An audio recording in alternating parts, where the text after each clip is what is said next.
Hey everyone, Sam here. And Angela, and we're Grand Acre Homestead. What we got behind us here? A fenced-in jungle? Kind of looks like it right now. It sure does. We want to give you guys a lower garden update video and bring you along before we do any maintenance, much to her chagrin. So you guys can see a reality of what it looks like, how it is incredibly overgrown, and what we're going to do to try and fix it today. It's gardening reality, right? It is. There you go. So, come along with us as we attack this thing.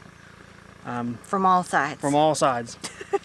So our plan of attack is going to be to push mow the parts that are really tall, which is mainly around the edges where the fence is. And then we have 2 rows that never got planted with anything that we're going to have to be a little bit careful because they do have the heels that have the drip tape underneath them, so we can't just run right over it. It's going to mess things up. So we may have to weed eat a little bit, and then we're going to use the wheel hoe in between the rows to really get up the weeds so they don't come back.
So first things first, our beans.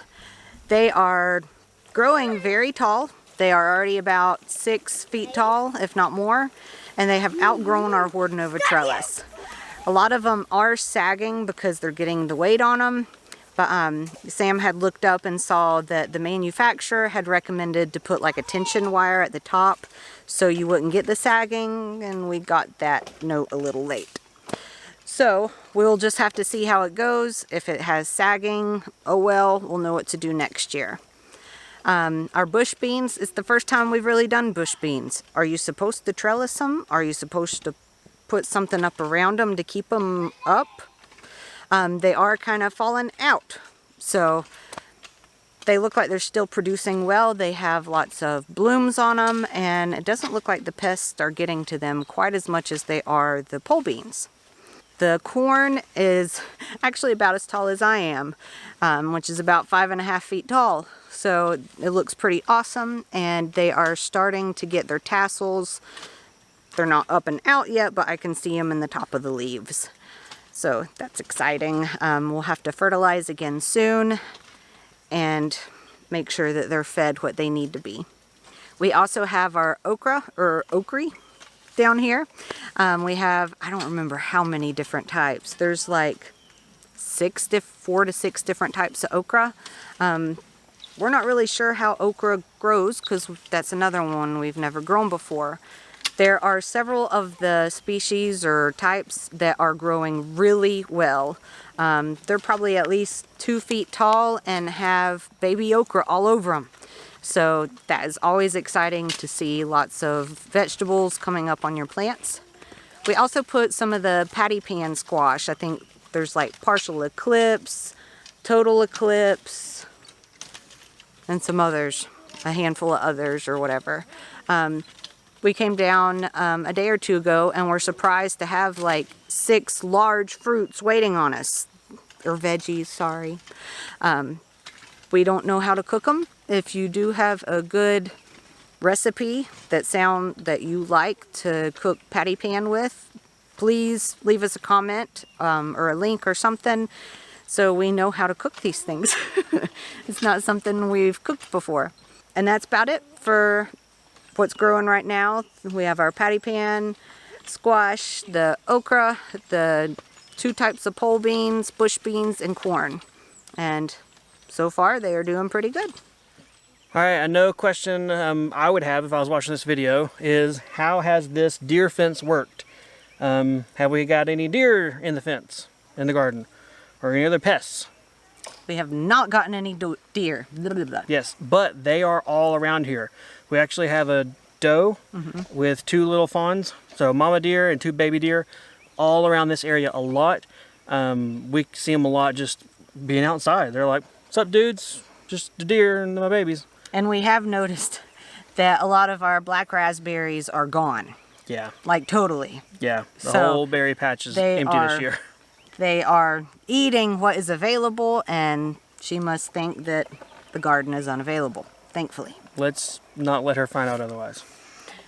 We have had something digging under the fence. Don't know if it's a rabbit or a groundhog. I think we may have had both. I think the first was a groundhog. Came through and ate a lot of the bean plants tops off when they were still young, which probably played a part in why parts of this looks really pitiful. You know, make ourselves feel better here for a second. But I think the second time it was a rabbit, because we were down here. It was darker than it is now, right? It was later than now. It was dusk, Yeah. Dusk. and we saw something brown shoot through the garden. Yeah. Very fast moving. No effective waddles, so it wasn't a groundhog. So we figured a bunny was in here.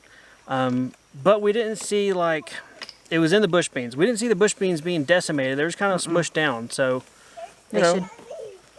But we have gotten tent stakes, and we put those around the bottom, and that seems to discourage anything. yeah, that's been really good. Got a 50 pack, I think, off eBay. Well worth it. We've used them all up now, but yeah, definitely worth it for pinning the bottom.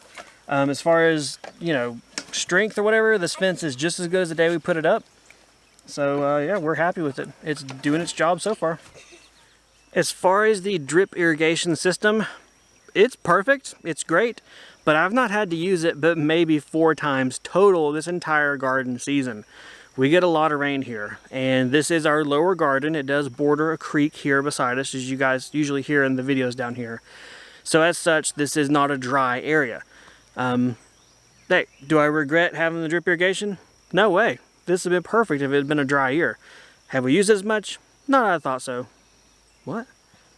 Have we used it as much as we thought we were going to? Not yet, but it is a reusable system year after year, season after season, so we're going to use it for sure. But that's a little update just to let you guys know how the drip irrigation system's going, our thoughts, and how little we've had to use it so far at least. Here's the aftermath of mowing the rows.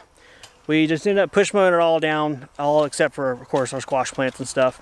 This is about the easiest way to manage this down here because we don't have stuff growing and we've not been good on the weeds. So push mower, add that to your list of possible garden tools you may have to use. Use whatever you got, guys, whatever you can to keep on top of the weeds or mow them down once they run away on you a little bit. So there's our probably 6-week update. It's probably been about a month and a half. Maybe. I'm terrible at time. I don't know. There's the update for this update. Before we get any fruit except for the patty pan squash, we have gotten fruit from them so far. Is it fruit or vegetable? Well, I keep saying fruit. Okay. I didn't know if you knew something I didn't know. I don't want to sound like a dummy. Fruit, vegetable, Food. it all, you all eat it. Yeah, you It's all eat it. It's all eatable. So thanks for coming along. Did you ask about recipes? Yes. Okay, good. I want to make sure hey, this dude wants to eat some of the food, and I don't know how to cook it, so just making sure. Top priority. Well, thanks for coming along. I'm sure we will put another update or two, probably of us hopefully harvesting some of this good stuff. Beans and corn. That's like our favorite vegetables. What? Beans. These aren't that kind of beans, though, so it's cool. People can still come visit. We're not blowing the walls out yet. Well, we appreciate you guys watching as always. If you have questions, leave us a comment down below. We'd love to read them and chat with you guys there. Otherwise, take care, and we'll see you next time. On the homestead. Bye. See ya. Bye. Wait for it to focus on your face. There we go. Is it hot? It is very hot. So some thoughts we have on the garden so far. We're, what, about 2 months in, I think? Month and a half? Ask you. Oh, okay. It's just... bleh. Aromatic woman. Oh, please. I'm downwind. Downwind from the Japanese beetle trap. Whoa. Yeah. Japanese beetle traps smell like death after a while. Just so you know. It's only been like a week since we put it up, and now it's like, whoo. Yeah, it's because it's full of death. We need to empty the death. Give us the update on old Greasies. What they doing? What they not doing? Well, they're not producing fruit yet, or veggies, or whatever you want. They're not producing beans.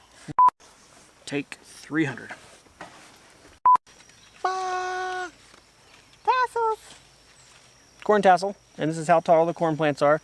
They are pretty much Sam and Angela height. Which There is you go. about 5.5 feet. Scientific measurement right there. Mm-hmm. Yep, it's corn.